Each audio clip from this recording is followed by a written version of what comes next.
Glenn, I know Salisu out the door. We're not going to shed any tears over that. No. My first thought was who's going to take the long throws, but to get 15 million euros is a decent amount of money for someone that checked out a few months ago.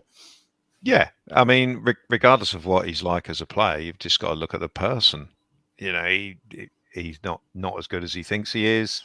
He really phoned it in, certainly since the World Cup. Good defending is all about consistency.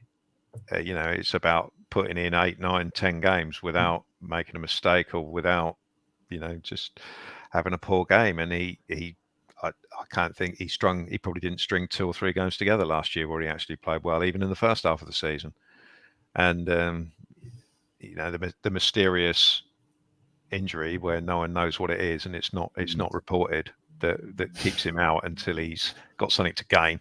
You know, he came back I think he played the Benfica game, didn't he? Where I was surprised to see him. Did he play in Turkey as well? He did play in Turkey, yeah. Yeah, he was actually really good in Turkey, to be honest with you. Yeah, He's probably the best and player. it's just to you know, probably remind people that he's here, and I'm sure it was nothing to do with wanting to turn over a new leaf for the club. So it's a shame because when he came in, there was lots of noise about how good he was, and that I remember Martin Semmens saying at the time they kind of half expected him to be the next. Not exactly the next Virgil van Dijk, but they thought they'd be selling him for a lot of money in 2 or 3 years' time. Well, remember that Man City game, Glenn, last January, where he was man of the match on Sky by a mile. You're thinking £40 million player right there, but yeah, absolutely. Well, that was the headline, wasn't it? Like the following few days was right. City want him 50 million. That's going to be done in the summer, and I think 3 games later, he was turning in sort of 4 out of 10 performances. Yeah. So it all clearly got to his head. Yeah, his head went, and then he got picked for the World Cup, and that was probably another thing as well. He scored a goal out there, didn't he, as well? So, and World Cup, I actually think, looking back, and you mentioned that, I actually think Ralph, and if I'm wrong, I apologise, but I think Ralph referenced the fact that Mohamed Salisu might have let it get to his head after that Man City thing. I think he said something along those lines. I can't remember exactly. Yeah, I'm pretty sure he did. I mean, the bottom line is he's a good player, but does he want to be at Southampton? Was he going to turn over a new leaf and play 46 decent games in the Championship? Answer: no.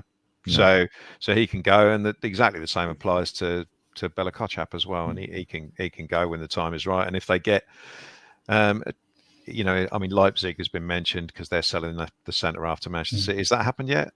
No, I don't think it has. So, I mean, Bella-Kotchap, I don't know if he's injured or pretending to be injured or what, but he's not been around in pre-season whatsoever, has he? He's not even been seen or anything. So yeah, but if Salisu goes, Bella-Kotchap goes. Obviously, Lianco, they're looking to they're looking to get rid of. Chiletazar was linked with Lyon, was it this week?